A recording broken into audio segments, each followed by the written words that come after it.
Yuki. Ano Sabi naman? nila, ano daw edited lang daw yung paggaya mo daw dun sa mga huni ng ibon. Mga hayop. Hindi daw ako marunong gumaya ng boses ng hayop. Hindi daw. Mama, hindi daw ako marunong. Sino nagsabi naman yan eh, hindi marunong manggaya yung anak ko?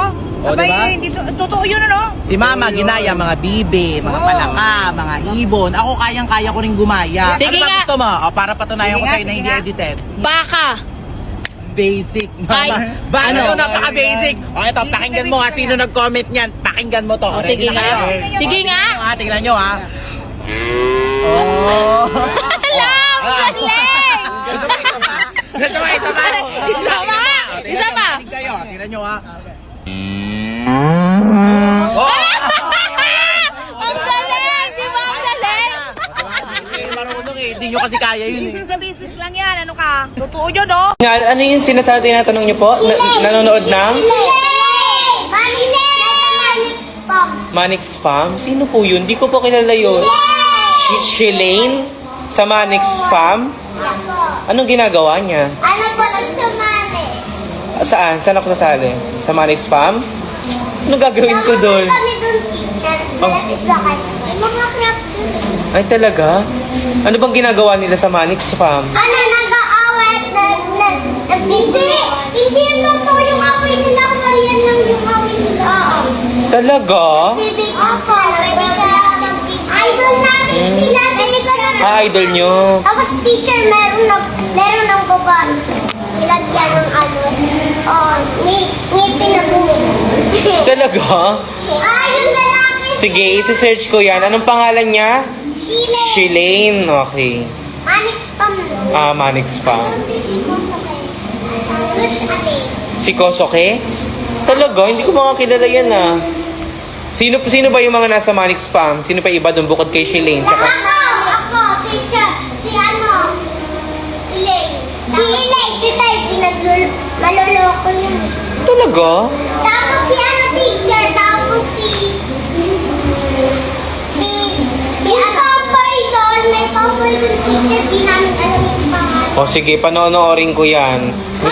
Gusto niyo sama ko kayo sa Manix Farm? Yeah. Talaga? Lamit man. Kasaya niya. Hindi ko alam yun. Sige. Search. Teacher, sa may malaking gate doon. Okay. Sa Pangasinan yun. Doon kami na, doon nakaano sila pa, doon ano doon yung completion namin. Doon bahay ng papa ko. Oh, sige. Pangasinan. Dati dito yung bahay ng mama niya. Ngayon doon sa Pangasinan. O sige, papanoorin ko yan para sa inyo ha. Bebe, alis na ako. Sige na, ingat ka. Bye-bye. Bye-bye, love you. Alis na ako. Ha? Alis na. O sige na, umalis ka na. Bye-bye, I love you. Ito na sa pinto. Oo, naman. Oo Alis nga. na ako. Umalis ka na nga, I love you. Alis na ako ha. Umalis ka na nga. Sige na. Palabas na ako ng gate. Sige na nga, I love you, I love you, I love you, I love you more, I love you most, I love you forever and nevermore. Ah. Alis na ako.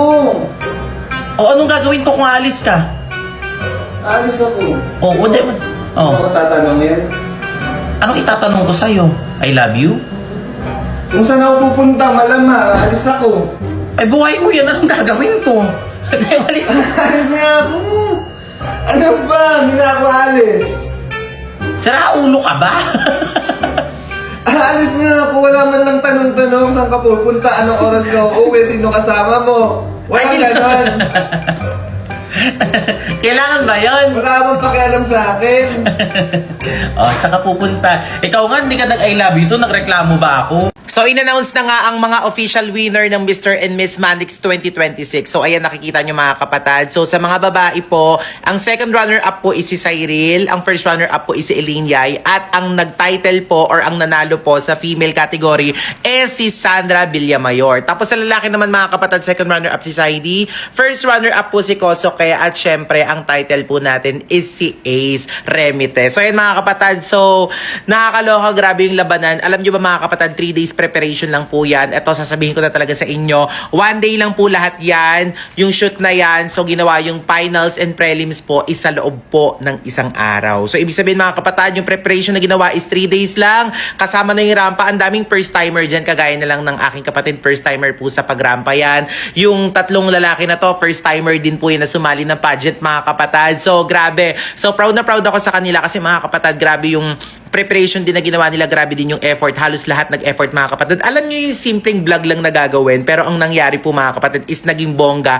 dahil nagpa-set up agad. Eto, imagine nyo ha, March 24 no nag-present kami kay Sir Manix na, Sir, magpa-pageant tayo, vlog lang. Vlog lang yung gagawin. Tapos, March 27, yan na mga kapatid. Ay, March 26 nilabas yung official candidate. Then, March 27, yun na mga kapatid, ginawa na po namin ang vlog na to, tapos hindi namin in-expect na sobrang ganda na stage siya pinagawa ni Sir Manix. Kasi nagpagawa siya ng stage siya sobrang ganda. Nung March 25, after namin sabihin sa kanya, March 24, March 25, nagpagawa siya agad ng magandang stage na pressure ang lahat. So March 27, ginanap na nga ang hinihintay ng lahat mga kapatid. So alam na namin talaga kung sino yung nanalo dyan that day. So yun mga kapatid. So ito, for the vlog lang. Kaya ang daming basher, wag kayo masyadong ma-stress. Yung mga basher dyan, wag kayo masyadong ma-stress. Kasi hindi lang yan yung gagawin natin, hindi lang part 1. Kasi ang dami nagsabi, ba't daw hindi nakapasok si Nika, hindi daw nakapasok. Alam nyo mga kapatid, lahat naman sila actually pampasok. Then yung nangyari dyan mga kapatid, hindi po scripted. Totoo po yung final result niyan. So may mga judge din po, may mga pinagmeetingan din kung sino talaga yung nag-stand out, may mga nag-scoring din. So yun mga kapatid, kaya love lang tayo, wag nang bash-bash. So eto, may announcement ako sa inyo. This summer, magkakaroon tayo ng summer edition. Then patutunayan talaga nila, ito, preparation talaga malala. Magkakaroon ng preparation na malala lahat ng official candidate mga kapatid ha. So, expect nyo na maraming sasali dito. So, abangan nyo yan. Mr. and Miss Manix Summer Edition 2026 this coming April na po. So, ayan mga kapatid. Kaya kung gusto nyo po ng ganon, ng Summer Edition, i-comment nyo dito. May preparation po yan. Talagang paghahandaan po lahat ng candidate yan. Lalaki man yan or babae. So, mag-comment kayo kung gusto nyo ng Mr. and Miss Manix Summer Edition. Comment nyo ngayon na, bilis! Merong ng trip sa mga picture ng kapatid ko dito sa tapat ng Manix house. Ay hindi po nakakaalam mga kapatid, yung mga picture po kasi namin or kaming pamilya is naka-display po sa tapat po ng Manix house. Tapos nagulat na lang po kami na pinalitan po yung mga bibig po ng mga kapatid ko, si Elaine, si Ate Erica, at saka si Kiko. Dito kayo maloloka, nakakalungkot talaga mga kapatid kasi nalaman namin kung sino ang gumawa nito. Itong dalawa lang naman mga kapatid,